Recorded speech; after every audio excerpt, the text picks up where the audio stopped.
What's up, you guys? Devin with CFXTV Studios, back again with another video. Today, as you can see, we're in the studio, and no, there's no pretty models, so we're going to be talking about some tools today, things that actually make your photography better. That's not the camera or the model or anything that you see that's glamorous. We're going to be talking about light stands, and not just any old light stands. We're going to be talking about some of the best light stands, in my opinion, on the market, and no, I'm not sponsored. We're talking about the Manfrotto BAC light stand series. Now, when I say series, take that with a grain of salt, because Manfrotto has many lines of this one BAC type of light stand. For example, this is my Manfrotto. Here it is.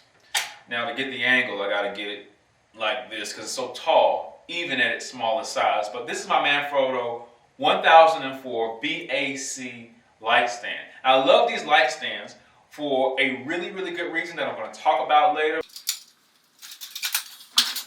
We're talking about a brand that's been around for so long in the photography tools industry. This is one of the biggest photography tools company, one of the most popular photography tools company. They make tripods, light stands, C stands, and so many different lines of camera stabilization equipment. They even make gimbals. I didn't even know this until I went to a website to research this actual subject, this actual video, and I noticed that they make their own gimbals, which makes sense. Manfrotto has such a big name. And when you are in the field as a photographer, wedding videographer, wedding photographer, anybody that needs any kind of stands for lights, LEDs, COBs, and all these new things for content creators coming on the market, the last thing people are thinking about is stands. And they don't think about the quality of stands either. But Manfrotto has you covered because their name is long and they're synonymous with reliability. Now, when you buy Manfrotto stands like these, these stands have lasted me for a while. Post-production Devin here, and I wanted to start with the comparison of all the specs of all four stands that I'm talking about today. Now, I don't have all four of the stands, and nobody sent me anything. Like I said, I'm not sponsored in this video, but I do have the ability to go and do research on these. So I put all the specs of all the four major Manfrotto BAC stands. These are not all of the BAC stands, but these are the major ones that I found and I looked up that pop up immediately when you go to look them up. Now, with that said, the other one is not really a mainstream type of stand. Like, it's a very niche stand. And I think there might be another one, but for the most part, these are the four main ones. Now, utilize these terminologies right here: ranker stand, master stand, compact stand, baby stand. This will help you understand exactly which stand you're actually buying, because the numbers are so close together. You got the 1051, 1052, 1004, 1005, and you get confused. And the verbiage or the words and the specs can get very confusing. So use these terminologies to help you remember what stand you're actually purchasing. Now, the first thing I don't want you to look at is the price. Now, you might be saying to yourself, oh my goodness, the price, I would never buy these stands. These stands are like purchasing cars. Once you purchase it, it is a long-term investment. As a matter of fact, you probably would have some of these stands longer than you have cars, because you can take care of them really well. Unless something really bad happens, these stands last for a long time. That's why they're a worthwhile investment. And when you go through all those cheap stands, you keep throwing them away, and it ends up equaling the amount of money that you pay for these Manfrotto BAC stands. You're going to be like, oh yeah, I should have just started with a Manfrotto BAC stand, from the get-go, because I understood that I was going to be a photographer, videographer, content creator for a long time, and that stands are very important, even though people don't talk about them that much, because not only can they help you out in your business, but they also can be a liability if you get bad stands, because people can trip over them and they become a workday hazard. Don't get me started in that. So the first thing I actually want you guys to look at with all these specs is the payload, because the payload is going to actually disqualify you from actually purchasing some of these stands. For example, if you have the Manfrotto 1004 BAC stand, which I love, which would encompass most payloads, but 19 pounds, right around 20 pounds. If you have something that's over 20 pounds, you can't use this stand. You might want to think about getting like the 1005 BAC stand. Now, with that being said, you can apply that to everything. For example, the 1051 BAC baby stand, that stand at 8.8 pounds, it doesn't hold much, and it costs like $100.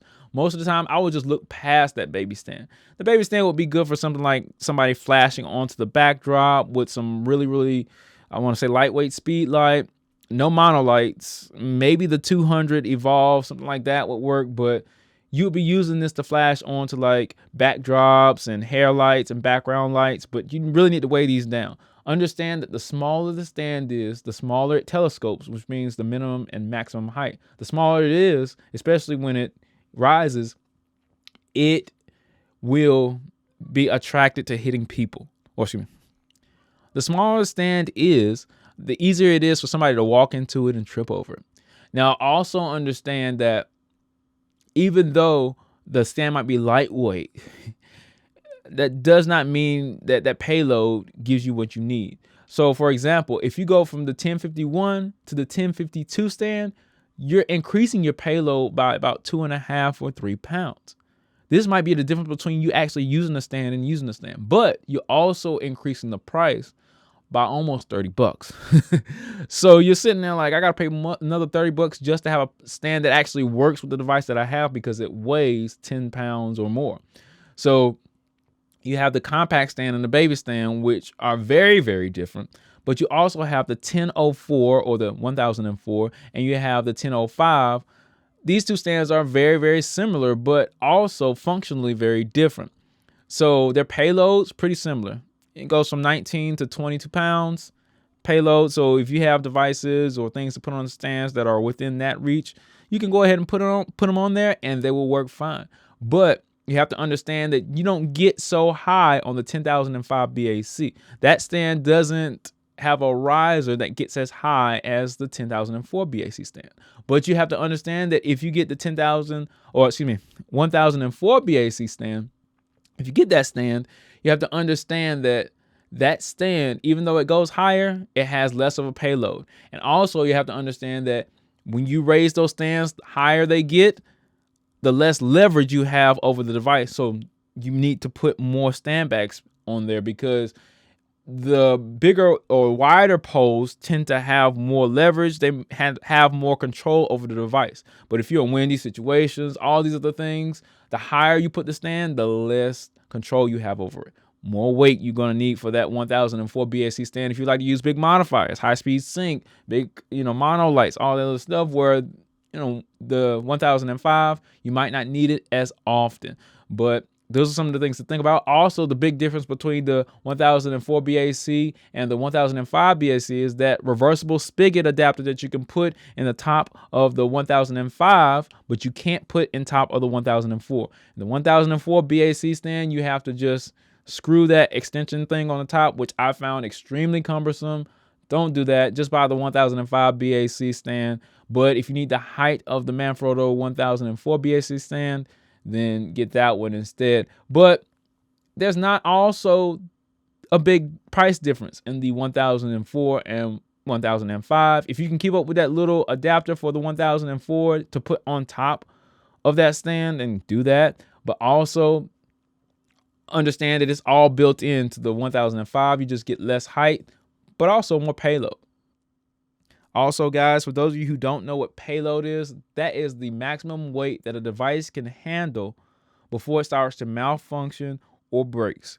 So, like I said, if your device or the combination of different parts going together equals more than any of these stands, then or one of the stands that you're trying to get, then you can't have it. Like, for example, if I had a device that was 12 pounds with the modifier and I got that payload one is extremely important because you have to think about what these stands are used for, lights. But lights also have modifiers. So you have to think about all the different things, cables coming down, all these different things, wind factors, all these things that keep you from purchasing a stand. Because if that payload is not within those restrictions, then you can't purchase these stands. And that's what a lot of people don't think about when they go to buy stands, is that they might get the cheap stands thinking, oh, I'm good. And then they start to get into photography, not thinking about the stand as an important device. And they go outside with a cheap stand. The spigot adapter falls out because the stand is riveted, or even worse, the stand falls over because you have a modifier on there that's big and it increased the weight and also tipped the leverage of the stand. So these are all things to think about when purchasing stands. And so that's why well-made stands are important, but also knowing the specs and comparing and contrasting all these stands that look the same before you purchase them is very important too, because you don't want to get confused and get the wrong one, or know you have the right one but don't know the specs because you haven't calculated how much weight that modifier might take, and including with that speed light or mono light, put all the factors into play. I got introduced to these stands back in 2015 when I was working in the media field, and we were using these exact 1004 BAC stands, and we had extension poles on them. So we would raise these up and put expensive microphones on them. We use these expensive microphones I'm talking about. These are expensive Sennheiser microphones, 8040. So look up Sennheiser 8040 and you'll understand the price of it. But think about it. The last thing you want to do is raise a microphone up, 20 feet, I think where we're going? 20 feet on a microphone stand, or a light stand, which we use for microphones because the adapter's on it. But we were using those microphones on these stands, and these stands go up so high. The last thing you want to do with a $1,000, $2,000 microphone is to see it fall, because your light stand wasn't strong enough to hold it or to hack the rigors of what you were trying to film. Now, when you're filming in the world or photographing in the world of photography, video, or media, the last thing you want to do is have equipment around you that does not stand the test of time, that does not give you the product that you want, because maybe it failed, maybe it broke, and now you got to have somebody hold your light or put the light on the ground to flash it up in a way that wasn't optimal in the first place. The last thing you want to do is have your expensive piece of equipment that is on a light stand that is cheap.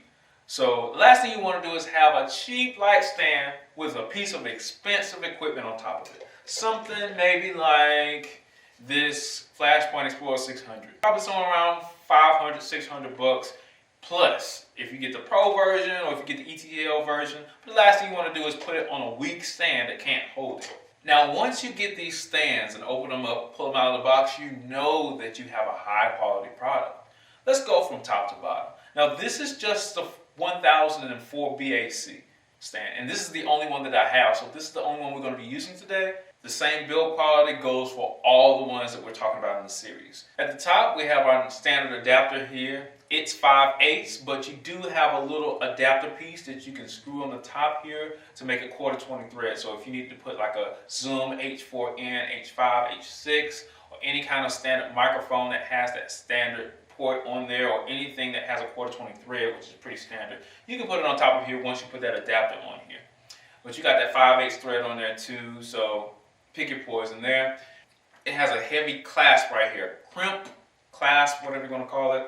It's definitely crimped right here really well, so I like that. When I saw that in the build quality, I was like, oh yeah, I can feel the crimp, the little clamp right here that they did to put this little adapter here in there. And the reason why that's so important is because this adapter right here in this portion of the light stand is where a lot of failure happens when you have cheaper light stands. When you have cheaper light stands, they're riveted right here. They're not crimped or clasped or clamped to the metal on metal contact. It's usually somewhere like some extremely cheap rivets on some extremely cheap metal that's really, really thin, and then they put a rivet in between it. You put something heavy like your 600 right here on there, and then your 600 will pull this little adapter out, and then it falls to the ground. These are the rubber handles that come with each section. So you got your rubber handle in this little section here, along with an Allen key or Allen wrench or Allen bolt, whatever you want to call it, right here at the bottom. These work out really well in combination, because when you go to screw, you have this rubber handle, no matter what temperature you're in, whether you're in a very hot situation, very, very cold situation, maybe you're outside and you don't have any control over the weather, no matter what situation you're in, you're not relegated. you're not put in a situation where you got to use metal handles. Those metal handles can get hot, they can get cold, they can expand, they can contract along with the tubing and anything about your light stand. And when you have handles that are so close to the edge on the cheaper light stands, and I'm going to show you that in just a second, your finger can get caught in here, especially when your fingers are trying to adjust to the temperature. Maybe you can't feel your fingers because it's so cold outside, but you got to shoot because it's winter sports, or whatever you got to do, you got to use a light stand for some external lighting. I'm telling you, the last thing you want to do is get your finger caught in between. Technically, it will be in between your finger here and this edge here, and right, it's a bad day. It's a bad Friday. I always call it a bad Friday. And we have another riser and so on and so forth until you get to the bottom section. Understand that when you raise your light stand up, that you're going to lose leverage the further away you get from the base of this, no matter how wide or how skinny. So you can put an extension rod. I've used extension rods for this Manfrotto system. Make sure that you know the further you get from the base, the less leverage you have, and the more reason for you to weigh the stand down. All right, so now we're at the lower mid section of the stand, and this is probably one of the most important parts of the stand. This is my favorite part of the stand, and that's this little section here at the mid bottom section of the stand where you have this pull-out flap here, and you just spin it after you pull it out. And I like to open my stands like this, and that opens the stand up. You see that, right? Post-production Devin here to tell you that we've been running all in-camera audio this far. So if you have been listening and watching, thank you. But I had a big mishap with my Tascam DR10L footage being formatted over by my Tascam X6 recorder because I've been in and out with the card, and I shouldn't have been doing that, but I didn't think it was going to format it to the point where I could not go back and actually recover it. So there's that. So if you're rocking along, that's great. Shout outs to you guys because it took like 3 hours, 4 hours to do this video, and I've been sitting on it for a while as far as thoughts and brainstorming. So thank you for watching it because I've been waiting to do this video for the longest time, and I'm not going to let just this audio mishap happen, even though I've invested a lot in audio to try to get this and all this other footage out to you guys to make it a high quality product. Next thing I want to talk about is these actual legs here.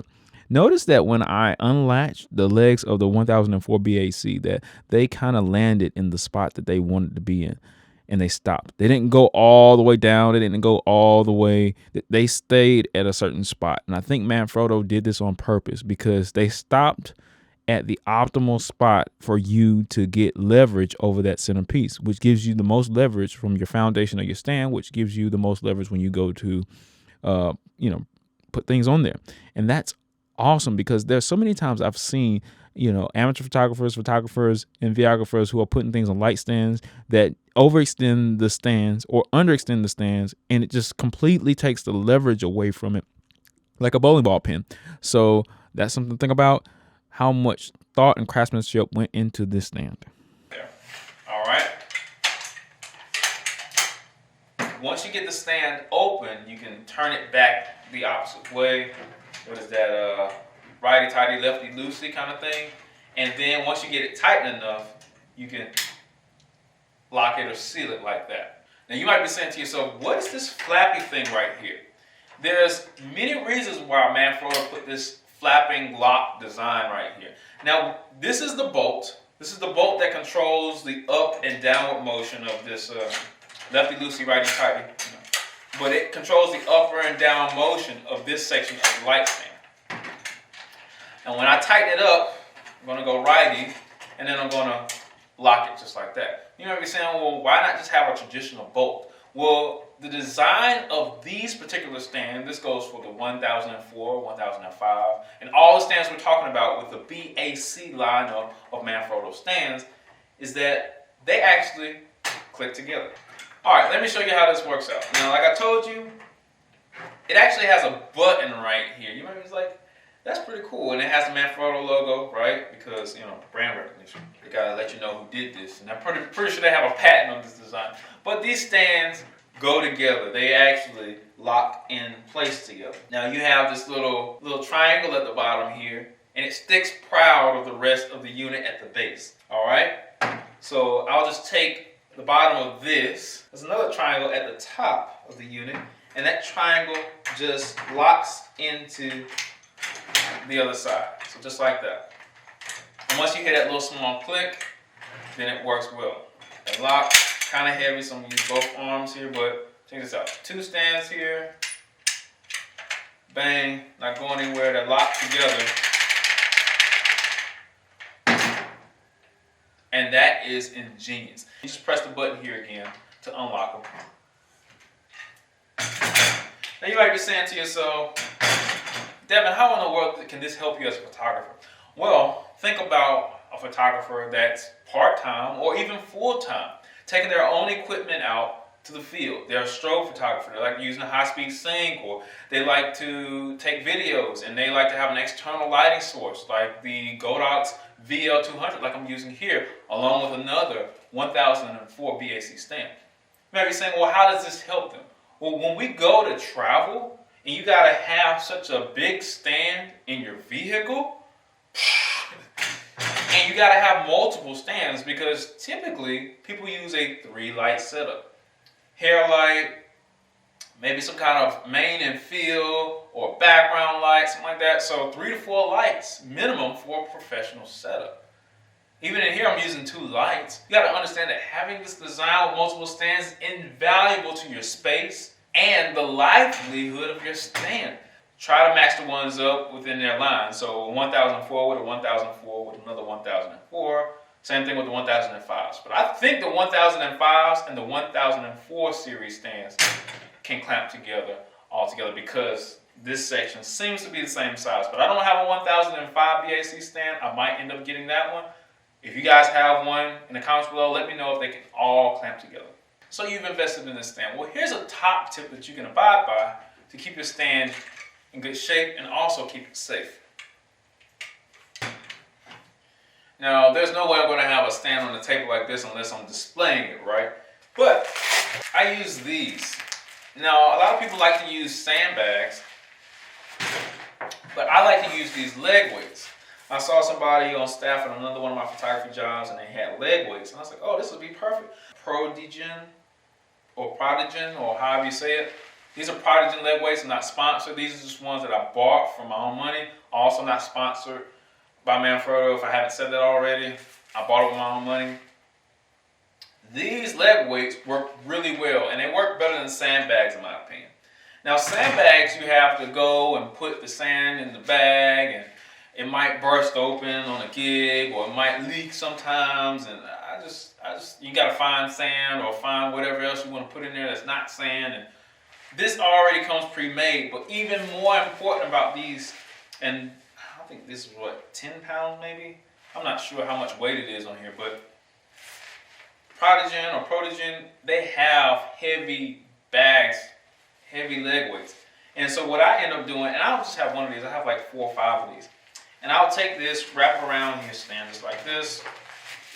Bang, I'll put another one right here.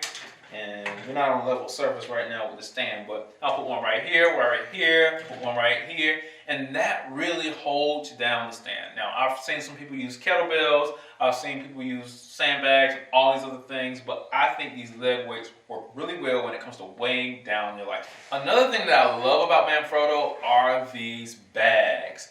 These, I've had this since, what, I want to say 2016?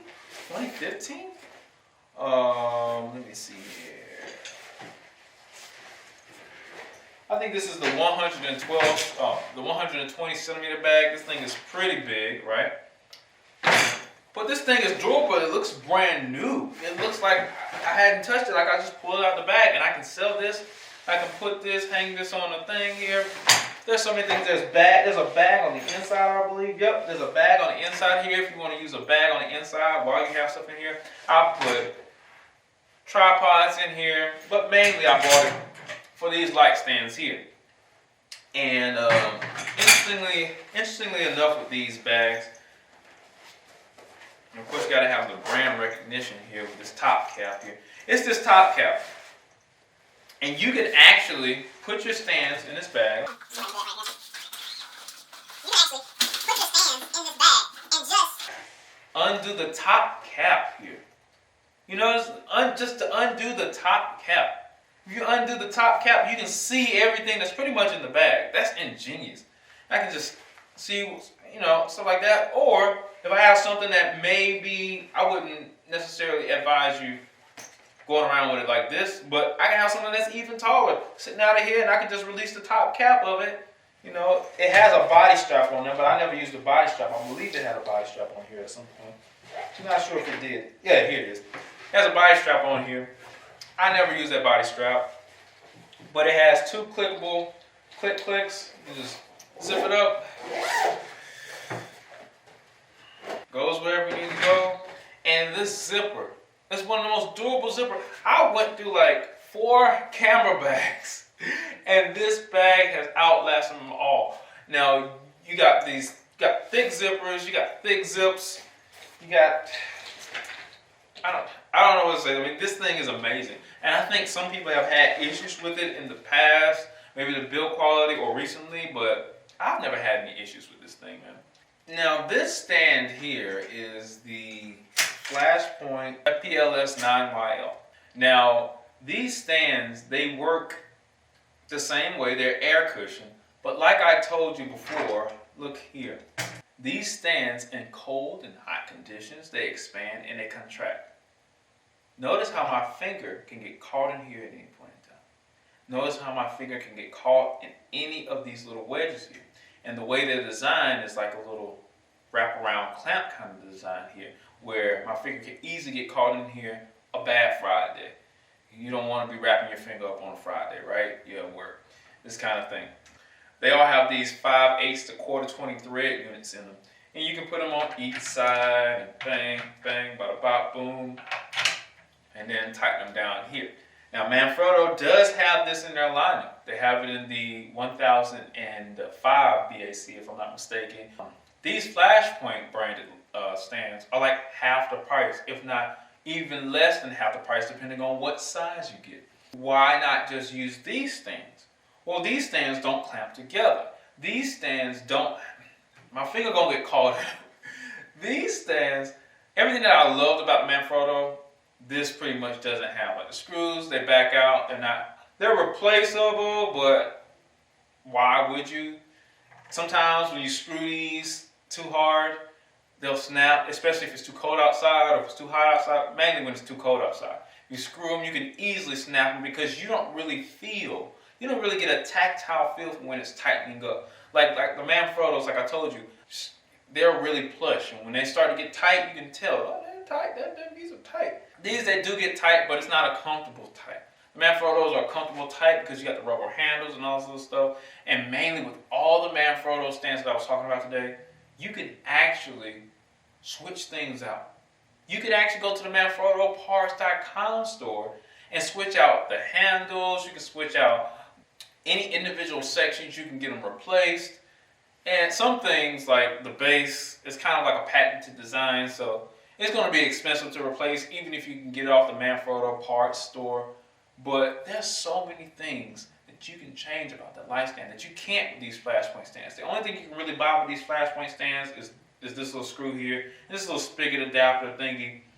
But other than that, everything else, you break it, you just got to buy a new one. And with the price of this being so cheap, you might as well just buy a new one at that point.